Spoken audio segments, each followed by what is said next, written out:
All right, my editing skills are crap, but can the same thing be said about Doctor Strange? Stick around and find out. That's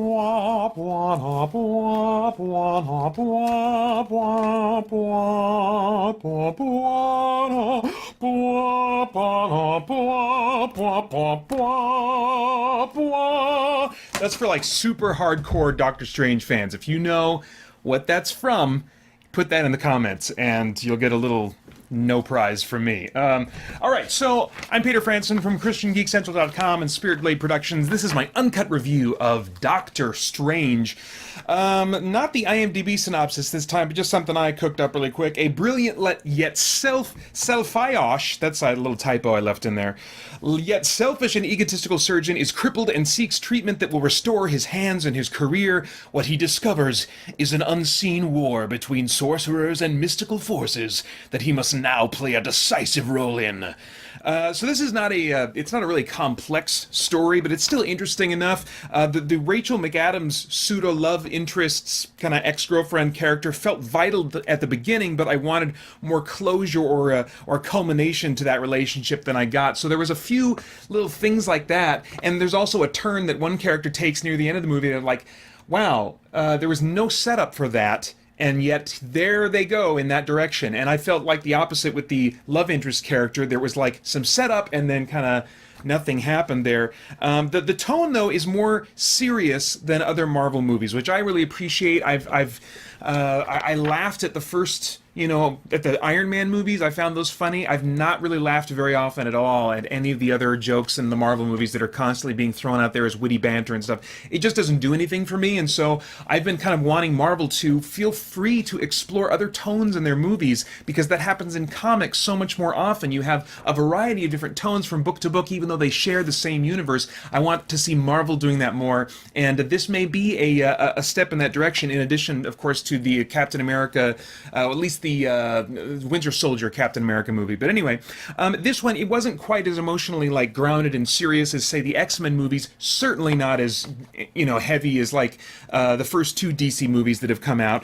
But it was more serious, as I said, than other Marvel movies. The jokes are still hit or miss for me, but there are fewer of them, and so I'm kind of like cringing less often when a joke feels very forced to me. And Benedict Cumberbatch, there was a couple of times where I was just like, I don't think he was having fun with it. I think he knows that joke is not super funny. It just kind of felt a little just awkward for a moment, but on the whole, he did a great job. I'll get to that in a second. I don't have much to say about that, but there's lots of time and space kind of mumbo jumbo in the script that we're not supposed to spend a lot of time analyzing and trying to make sure it all logically lines up, and that's fine for this kind of movie. But I did want a little bit more psychological realism from one of the characters. When they were exposed to the world of magic for the first time, they adapted to it really quickly. I was like, what? I mean, they gave kind of like a lip service to the fact that they were like, what is this that's going on? This is crazy, but then they were over it,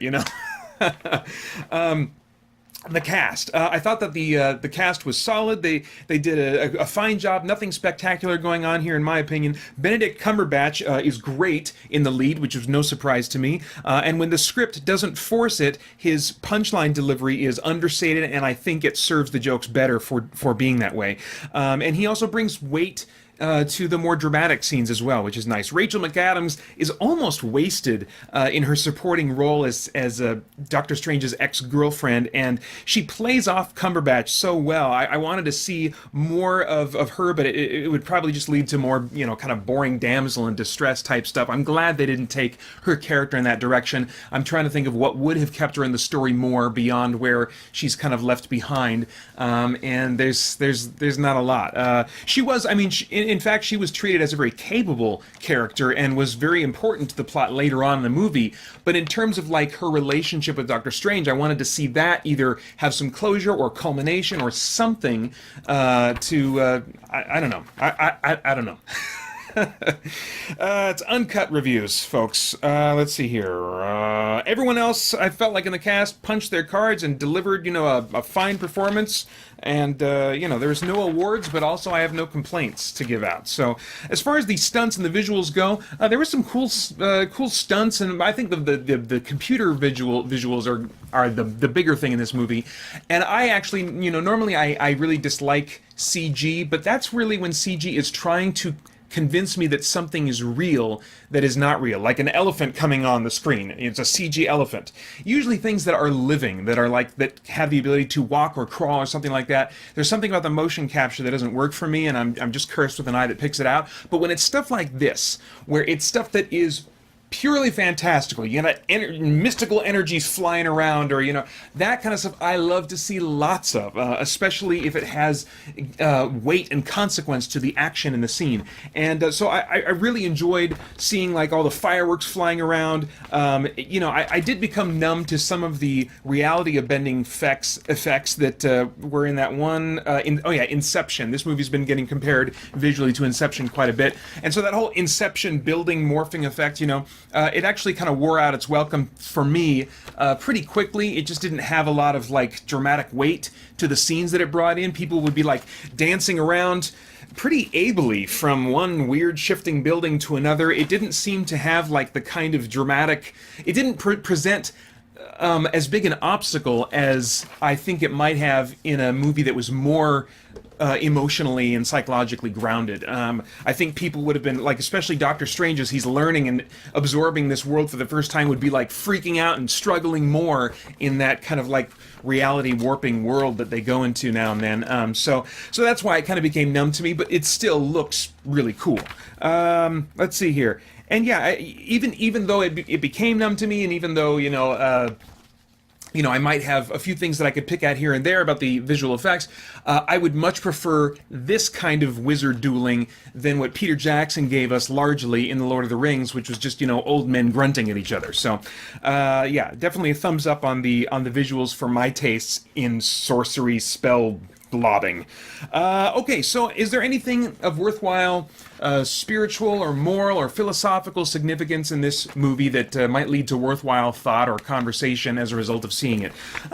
Maybe. There's lots of little vague phrases that are thrown around that could be meant metaphorically, could be meant literally. They're not very often clear about that at all. There's very few clear truth claims that are ever made, even as magic and the world of magic is being explained to Stephen Strange throughout much of the movie. And this mirrors, I think, the pop spirituality that's adopted by many people today, where we adopt these kind of nice-sounding phrases into our worldview without really examining them. Views of the afterlife, where we'll say, and they're smiling down on us right now, or they're in a better place. So, oh, okay. Well, can explain that a little bit. What is this place that they're in, and how do you know that they're preoccupied with what's going on in this room right now that they would be watching and stuff like that? Where are these ideas coming from? What gives these claims validity, or are they just kind of nice ideas that we like, that we kind of want to adopt because we like them?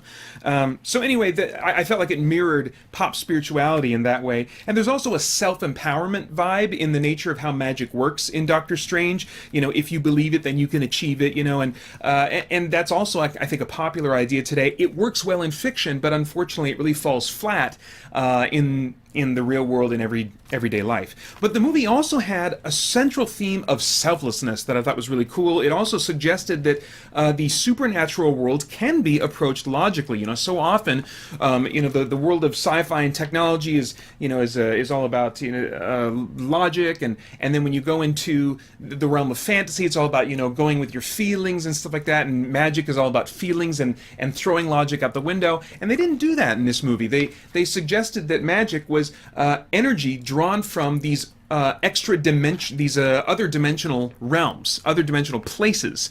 There was like multiple universes, and don't get me started on the multiple universe theory or hypothesis. That's don't get me started on that.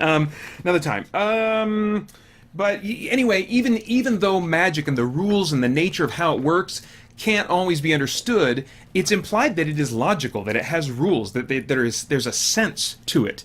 And so that's why they're studying magic instead of like learning to just kind of feel magic. There is a moment where, you know, there's some baggage mentally that Doctor Strange has to let go of, but I mean that's not the central issue of like how you grow and become better at magic. It has to do with your skill, your aptitude, your knowledge. So it's something that is learned. It's something that has rules and a structure to it. It's not chaotic or nonsensical, but it's governed by rules. And even when the characters break natural laws, which they do at one point in this movie, they do so using rules of magic and procedures with fairly predictable results. So the reason I like that is that in the same way, the Bible doesn't present supernatural realities as nonsensical ideas, and it actually invites readers to test and examine the truth claims of Scripture. Believing in something that is supernatural, that is above the natural, or outside of the natural, which is what supernatural means,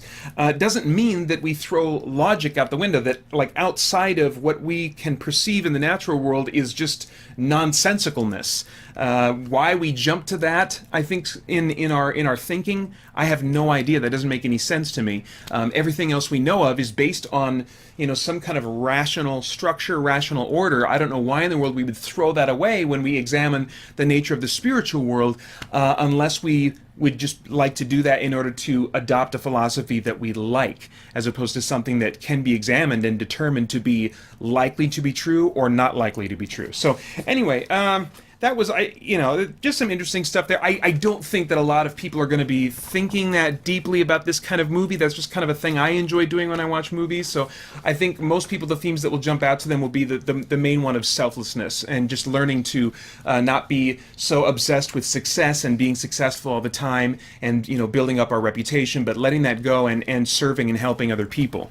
Now, I have no idea what your tastes are, so if I were a time traveler, I'd go back in time and say, Pater, rent this one on Redbox, or just maybe buy it when it's cheap enough on Amazon used or something like that. It's probably one that you'll want in your collection, but it's not one that's going to blow you away and that you're going to be missing out big time if you don't see it right now, and so you can talk about it and da-da-da-da-da. It's, you know, it's not that big of an experience, but, you know, definitely one that you'll want to check out at some point. It's rated PG-13 for sci-fi violence and action throughout and an intense crash sequence.